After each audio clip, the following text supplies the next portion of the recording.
हाय दोस्तों, कैसे हैं आप सब। मैं अपने इस YouTube channel the SR foundation पे आप सबको फिर से नए जोश नए जुनून के साथ आज फिर से मिलते हैं। और जो लोग इस चैनल पे नए हैं वो लोग इस चैनल को सब्सक्राइब कीजिए, लाइक कीजिए और इस चैनल पे अपलोड होने वाली उन तमाम वीडियो को आप लोग शेयर कीजिए और अपने कमेंट में जो भी अच्छा है बुरा है उसमें आप लोग हमें अपडेट करें। तो चलिए आज हम लोग विशेष समय को ज़्यादा व्यय न करते हुए आज हम लोग बात करते हैं इस जो अभी हाल फिलहाल में जो 4 जून की लोकसभा की पावन पर्व का जो परिणाम आया, उस परिणाम के बाद जो सबसे ज़्यादा जो चर्चा का विषय बना, वह चर्चा का विषय पूरे भारतवर्ष में जिस सीट की चर्चा बनी, जिस सीट के मेंबर ऑफ पार्लियामेंट के व्यक्ति के बारे में जो विशेष करके बात की गई, वह लोकसभा संसदीय क्षेत्र है अयोध्या। नाम आप सभी जानते होंगे, अयोध्या। वह अयोध्या जहाँ पे राम की नगरी, राम की जन्मभूमि और राम की मिली जुली कर्म भूमि अयोध्या नगरी, जहाँ पे हाल फिलहाल में 22 जनवरी को राम मंदिर के भव्य राम मंदिर का उद्घाटन किया गया और श्री राम के प्राण प्रतिष्ठा का आयोजन किया गया। उस 22 जनवरी को पूरा देश भगवामय था, पूरा देश राममय था। राम सिर्फ राम नहीं, वो श्री राम है। श्री राम जो एक व्यक्ति नहीं, जो एक वस्तु नहीं, सिर्फ एक विचार है, एक आदर्श है, एक व्यक्तित्व है। उस आदर्श, उस विचार से और उस व्यक्तित्व से ही राम श्री राम बने। और चलिए, चूंकि थंबनेल में यह है कि लोकसभा संसदीय क्षेत्र अयोध्या की जनता आखिर राम को लाने वाले को वोट क्यों नहीं दिया। प्रश्न यह है कि राम को लाने वाले को अयोध्या की नगरी ने, अयोध्या की जनता ने, अयोध्या के जनता जनार्दन ने वोट क्यों नहीं दिया।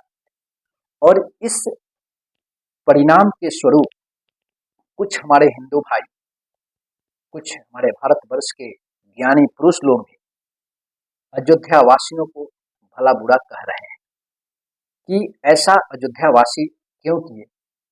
जो पार्टी श्री राम को लेकर आया, जो पार्टी श्री राम को, श्री राम के भव्य मंदिर का निर्माण करवाया, और उस पार्टी को अयोध्या नगरी की जनता ने वोट नहीं दिया और वहां पे उसके पार्टी के सांसद को लोकसभा के संसद भवन में नहीं भेजा।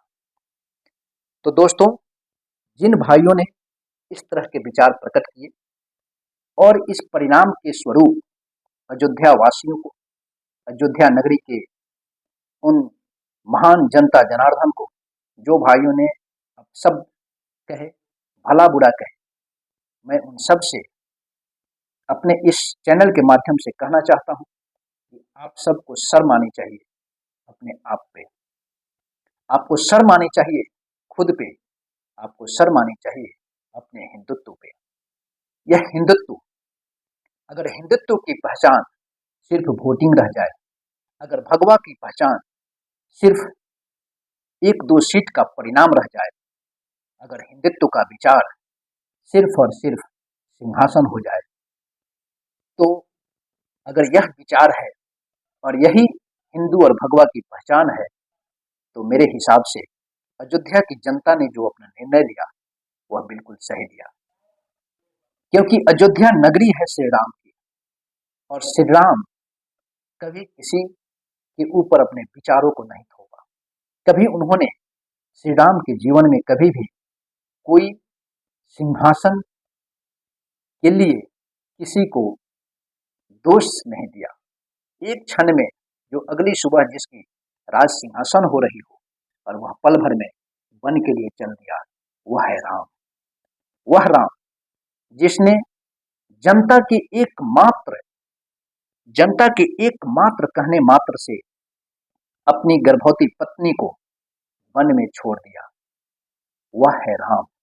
और वह नगरी है अयोध्या, जहाँ की जनता जनार्दन उसके राजा के लिए जनता जनार्दन अपने सिंहासन, अपने परिवार, अपनी व्यक्तिगत पहचान से बरी है।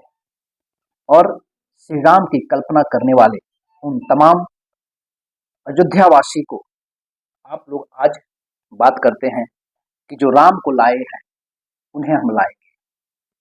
राम को जो लाए हैं, राम को तो कोई ला ही नहीं सकता। अगर आपको थोड़ी सी भी ज्ञान होती, थोड़ी सी भी अगर आपको अगर धार्मिक ज्ञान होता, तो आप यह बात नहीं कहते कि जो राम को लाए थे उनको अयोध्या वासियों ने नहीं लेके आया। राम कोई वस्तु नहीं जो किसी को एक जगह से उठाकर दूसरी जगह पे रख दी जाए। राम तो सिर्फ एक विचार है, राम तो एक सिद्धांत है, राम तो एक सद्भाव है, राम तो एक त्याग है। क्या त्याग को यहाँ से वहां उठाया जा सकता है? क्या विचार को यहाँ से वहां रखा जा सकता है? क्या सद्भाव को यहाँ से वहां बदला जा सकता है? नहीं। विचार प्रकट किए जा सकते हैं, त्याग त्यागने से होता है। अगर आप श्री राम की बात करते हैं तो श्री राम को कोई ला नहीं सकता, श्री राम को कोई लाया नहीं।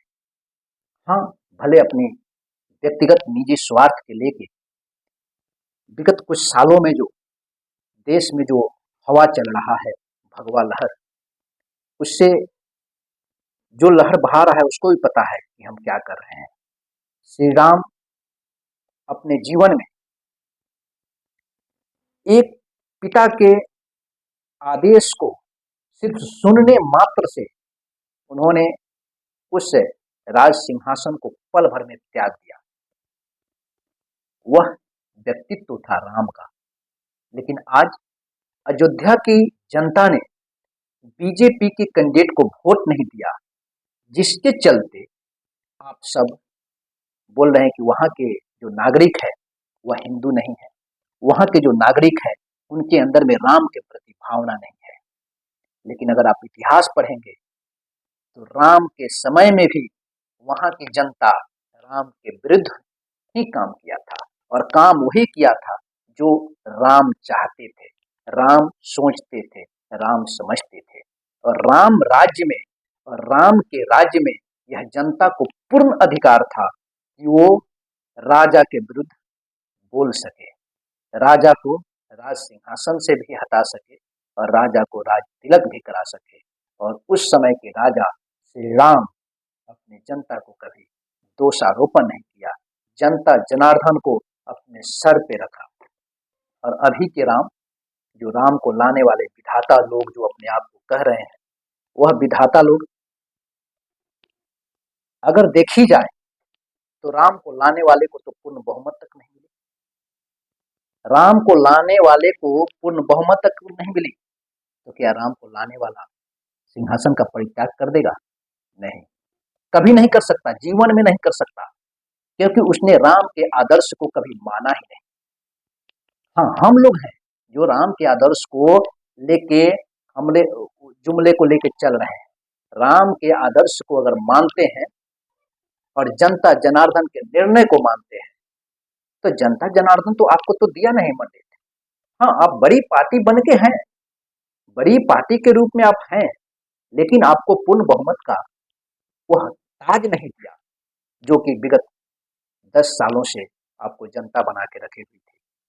तो जो राम अपने पिता के अदृश्य, जो कि स्पष्ट रूप से उनके पिता ने कहा भी नहीं बन जाने के लिए, सुनने मात्र से जो अपनी राज तिलक की ताजपोशी को त्याग कर वन के लिए प्रस्थान कर गया। लेकिन आज के जो राम को लाने वाले जो हैं, उनको जनता ने पूर्ण बहुमत नहीं दिया, फिर भी धर पकड़ करके फिर सिंहासन पर बैठने के लिए तैयार है। और वो लोग कहते हैं कि राम राज कुछ नहीं। और मैं उन तमाम अपने देश के हिंदुवासियों से मैं हाथ जोड़कर यह विनती करता हूं कि आप लोग अयोध्या वासियों के बारे में अंड बन अपशब्द कहना छोड़ दीजिए।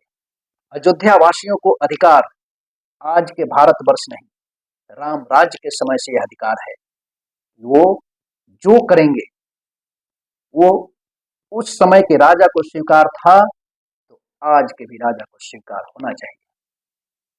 उसमें किसी प्रकार का कोई संशय नहीं होना चाहिए कि अयोध्या वासियों के कर्म पे, अयोध्या वासियों के क्रियाकलाप पे किसी प्रकार का प्रश्न चिन्ह उठाया जा सके। और मैं आशा करता हूं कि आप लोग मेरी इस बात से सहमत होंगे। और मेरा वीडियो बनाने का मतलब किसी पार्टी विशेष को कोई क्रिटिसाइज करना नहीं, मैं कोई पॉलिटिकल पार्टी नहीं, मैं सिर्फ एक व्यक्तिगत विचार प्रकट करता हूं।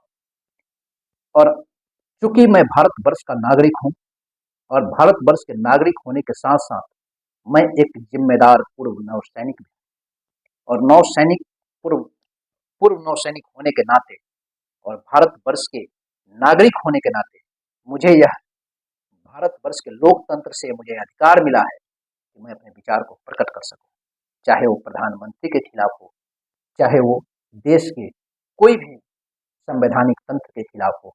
मैं अपने विचार प्रकट करने का मुझे यह संविधान अधिकार देता है। और उसी अधिकार के आधार पर मैं अपने भारतवर्ष के उन तमाम ज्ञानियों से, उन तमाम बुद्धिजीवियों से और उन तमाम स्वार्थियों से, लोभियों से मैं यह कहना चाहता हूं कि आप लोग अयोध्या वासियों को दोष न दें।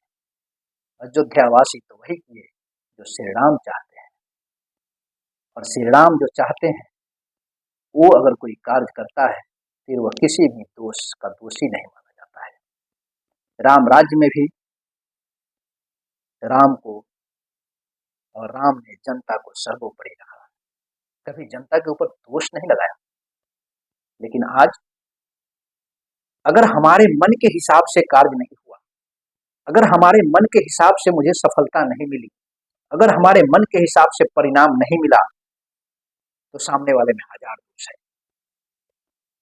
लेकिन अगर मैं जो चाहता हूं, मैं जो सोचता हूं, अगर उस तरह का परिणाम हमें प्राप्त हो गया, मतलब कि वो चाहे भले वो कितना भी गंदा क्यों ना हो, कितना भी बुरा व्यक्ति क्यों ना हो, कितना भी उसके ऊपर कितने भी लांछन क्यों ना लगे हो, लेकिन वो मेरे हृदय में बसा हो, तो ऐसे व्यक्तित्व और ऐसे विचार राम के न कभी थे और न कभी हैं, न कभी रहेंगे।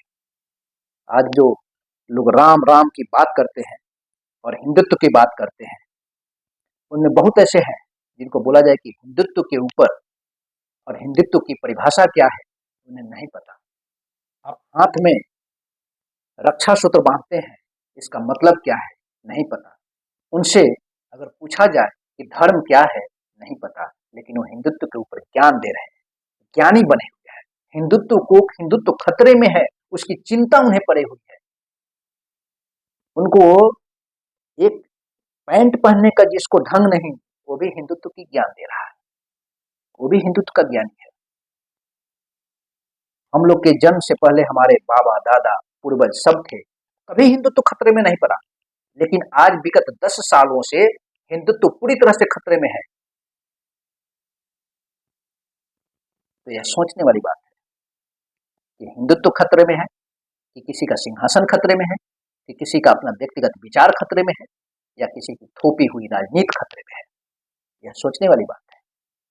लोग पंडित जवाहरलाल नेहरू को दोष देता है, मैं मानता हूं, लेकिन पंडित जवाहरलाल नेहरू जिस समय देश आजाद हुआ, उस समय देश की स्थिति परिस्थिति क्या थी, और आज इतने डेवलप होने के बाद भी आज आप देश के 80 करोड़ जनता को 5 किलो अनाज पे तौल रहे हैं, 5 केजी अनाज पे आप तौल रहे हैं। तो इससे बेहतर तो जवाहरलाल नेहरू की सरकार थी, जो उस समय संसाधनों की इतनी कमी होने के बावजूद भी उन्होंने देश में ऐसे ऐसे संसाधन को स्थापित किए जिससे आज हम सब चांद पे जा सके, हमारा चंद्रयान चांद पे सफलतापूर्वक लैंड कर सका। यह कोई 1 2 4 साल 5 साल 10 साल की उपलब्धि नहीं है। यह उपलब्धि की बुनियाद जो ढांचा डाली गई, उस ढांचा के आधार पर ही आज चंद्रयान 2 जो है वह चांद पे उतर सका।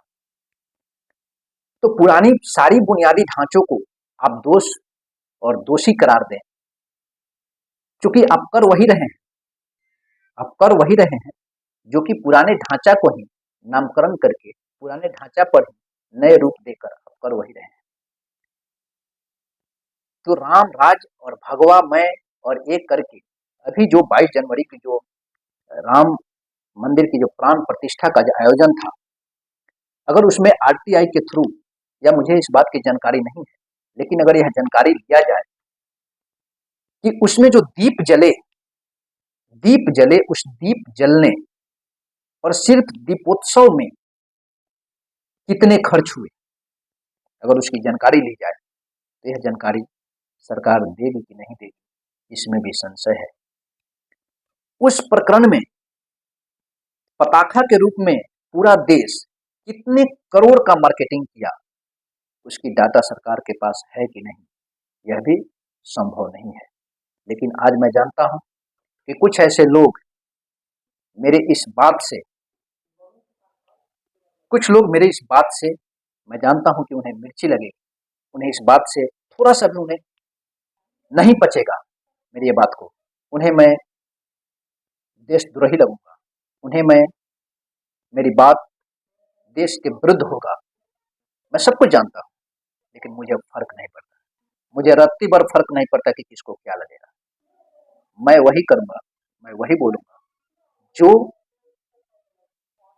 किसी के अच्छे लगने से अगर मैं कार्य करने लगूं तो मैं अपनी पहचान, मैं अपने व्यक्तित्व, मैं अपना अस्तित्व, और जो मेरे अंदर में एक सैनिक होने की जज्बा है वो मैं अपना खो दूंगा।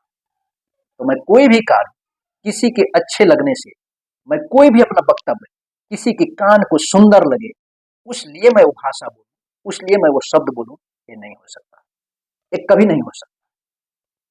जब राम राज्य की बात करते हैं, और मैं यह वीडियो बनाता भी नहीं, लेकिन चूंकि बात आई अयोध्या नगरी की, बात आई राम की जन्मभूमि की, बात आई राम की आदर्शवादिता की, तब मुझे यह वीडियो बनाना पड़ा। और काफी दिनों से मैं लोगों का यह बात सुन रहा था, फिर मैं सोचा कि अपने मन के विचार को प्रकट करूं और डिजिटल मीडिया के थ्रू मैं अपनी बात को हर लोगों के पास पहुंचाने का प्रयत्न करूं, जो लोग राम के अस्तित्व को जानते हैं, और जो लोग राम के अस्तित्व और राम के व्यक्तित्व को जानते हैं, मुझे पूर्ण विश्वास है कि उन लोगों को मेरी ये बात बिल्कुल अच्छी लगेगी, और उन लोग को 1% भी ऐसा व्यक्ति नहीं होगा जो बोलेगा कि नहीं यह बात गलत है। इसलिए अयोध्या वासियों ने जो भी किया, जो भी निर्णय लिया, बहुत ही सराहनीय निर्णय है, बहुत ही उनकी जितनी प्रशंसा की जाए उतना कम है। तो चलिए दोस्तों, फिर हम मिलेंगे इसी तरह के वीडियो के साथ में, और आप लोग से गुजारिश है कि अपनी भाईचारा बनाए रखिए, और अयोध्या वासियों को लिए किसी भी प्रकार के अपशब्द का प्रयोग न करें। मैं अपने सभी छोटे भाइयों से, बड़े बुजुर्गों से, मैं सबसे मैं सादर निवेदन पूर्वक मैं हाथ जोड़कर मैं करता हूँ कि अयोध्या वासियों का अगर राम के प्रति आपकी निष्ठा है, राम के प्रति अगर प्रेम है, राम के प्रति अगर सद्भाव है, तो आप अयोध्या वासियों के प्रति भी प्रेम बनाइए और उनके किए हुए कार्य को सराहनीय जोग बनाकर और उन्हें अपनाइए। Thank you.